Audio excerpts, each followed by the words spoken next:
Hello viewers, এই ভিডিওতে আমি তোমাদের জন্য 11 জানুয়ারি 2026 যে কেভিএস এনভিএসের এক্সাম হয়েছে ফার্স্ট শিফটের English question paper analysis share করছি। এনভিএস কেভিএসের পিজিটির শিফট 1-এর টায়ার 1-এর যে ইংলিশ কোয়েশ্চেন তার analysis.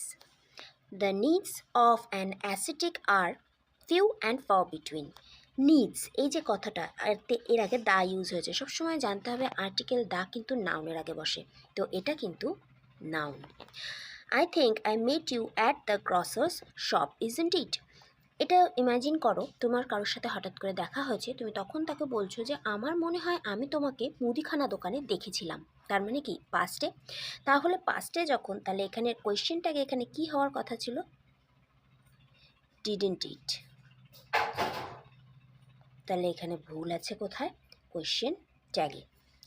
The family once reasonably prosperous is now steeped dash poverty. Poverty কথার অর্থ দারিদ্রতা, আমরা সবই জানি। আর স্টিপড কথাটার অর্থ হচ্ছে কি নিমগ্নভাবে জড়িত, অর্থাৎ গভীরভাবে জড়িত। মানে তারা একসময় তারা প্রসপারাস ছিল, অর্থাৎ ধনী ছিল, কিন্তু এখন তারা দারিদ্রতার সাথে জড়িত। আর স্টিপডের পরে ফিক্সড প্রিপোজিশন ইন বসে। Choose the word opposite in meaning to the given word. Question পড়ার কারণটা কি? কোয়েশ্চেন পড়ার কারণ এইটাই যে এখানে যে অপোজিট বলেছে এটা কিন্তু অনেকে খেয়াল করবে না।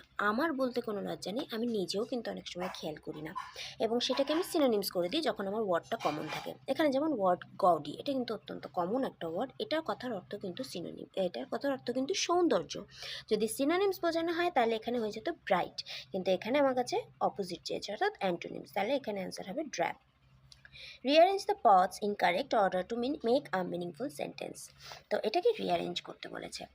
He sped away without leaving a trace when I asked the stranger who he was. তাহলে কোয়েশ্চেনটা এখানে সেন্টেন্সটা কিভাবে হবে? When I asked the stranger who he was, যখন আমি স্ট্রেঞ্জারকে জিজ্ঞাসা করলাম সে কে ছিল, সে চলে গেল কোনো রকম ট্রেস ছাড়াই, কোনো রকম চিহ্ন না ফেলেই সে চলে গেল। When I asked the stranger who he was, he sped away without leaving a trace. অর্থাৎ অ্যান্সারটা কি হচ্ছে? CDAB. Next, choose the word nearest in meaning to the given word. এটা কিন্তু সিনোনিমস। ডেস্টিটিউশন, ডেস্টিটিউশন কিন্তু একটা নাউন ফর্ম, এটা কিন্তু নাউন ফর্ম। এটার কথার অর্থ কিন্তু দারিদ্রতা, পভার্টি। আরেকটা ওয়ার্ড আমি একটু বলে দিই, এখানে যে ভ্যাগ্রেন্সি কথাটা আছে কি না, এটা কিন্তু একটা নতুন শব্দ। এই ভ্যাগ্রেন্সি কথার অর্থ কিন্তু ভবঘুরে, অর্থাৎ এই ভ্যাগ্রেন্সি তোমরা মনে রাখতে পারো আর কিভাবে? ভ্যাগাবন্ড হিসেবে। ভ্যাগাবন্ড, ভ্যাগ্রেন্সি একে অপরের সিনোনিমস। নেক্সট আসি, the other day I got busy and had a late lunch. কেন এখানে এ হবে? কেননা এই যে সেন্টেন্সটা এখানে যখন এ অ্যাড করা হচ্ছে না, তখন এটা সেন্টেন্সটা একটু ফর্মাল আসছে, মানে ফর্মাল স্টাইলে বলা যাচ্ছে, যে কারণে এখানে এ অ্যাড করা হয়েছে।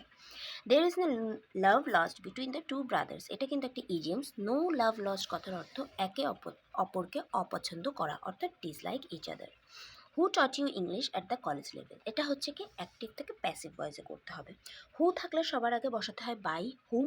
আর টট মানে কি? Simple past. তো সিম্পল পাস্টে ভয়েসের নিয়ম আছে কি? যদি সিম্পল পাস্ট থাকে সেখানে ওয়াজ ওয়ার দিয়ে ভার্বের থার্ড ফর্ম, অর্থাৎ by whom were you taught English at the college level. Next আসি, the person who was wearing a long loose coat is my long lost friend from college days. তাহলে who was wearing a long loose coat, এটা কিন্তু এই যে person, যে কিনা পার্সনকে এটা কিন্তু বিশেষিত করছে, তাহলে এটাকে কি বলবে? বিশেষণ, অর্থাৎ অ্যাডজেক্টিভ ক্লজ।